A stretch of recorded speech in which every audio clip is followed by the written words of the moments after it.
Hi hello, நாங்கள் pass ஆகிட்டோம். நம்ம வீட்டில் தலைவர் வந்து டிரைவிங் பாஸ் பண்ணிட்டாரு. பாஸ் பண்ணால் சும்மா இருப்போமா, உடனே வண்டியை வந்து எடுத்துட்டோம். இல்லை இப்போதைக்கு வந்து ரெண்டல் தாங்க எடுத்திருக்கோம். புது வண்டி யோசிச்சுட்டு இருக்கோம் என்ன வாங்கலாம் அப்படின்ட்டு.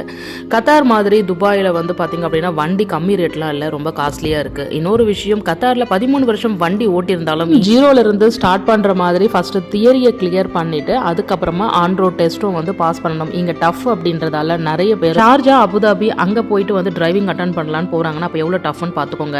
இன்னைக்கு நம்ம போனது புர்ஜ்மான்ல இருக்க த்ரெட்ஸ் அப்படின்ற ஷாப் தான். கத்தார்ல யூனிஃபார்ம்ஸ் ஸ்கூல்லயே கொடுத்துருவாங்க. ஆனால் துபாய் ஸ்கூல்ல ஷாப்போட நேம் சொல்லிட்டாங்க. ஸோ ஷாப்புக்கு போயிட்டு நீங்க ஸ்கூலோட நேம் சொன்னதும் regular uniform, winter uniform, house uniform எல்லாத்தையும் வாங்கிட்டு ஷூ சாக்ஸ்ல இருந்து எல்லாமே ஒரே கடையில் டயர்டே இல்லாமல் எல்லாத்தையும் வாங்கியாச்சு. வெளியில வந்ததும் லேப்டாப்பும் வாங்கணும்னு சொல்லியிருக்காங்க. அது கூடவே பிரிண்டரும் வாங்கணும்னு சொல்லிட்டு அதையும் ஒரு வழியா முடிச்சு. இவ்வளோ வாங்கினதும் பசிக்காம இருக்குமா, டின்னரையும் அதே மாதிரிலாம் முடிச்சிட்டோங்க. நாளைக்கு பார்ப்போமா.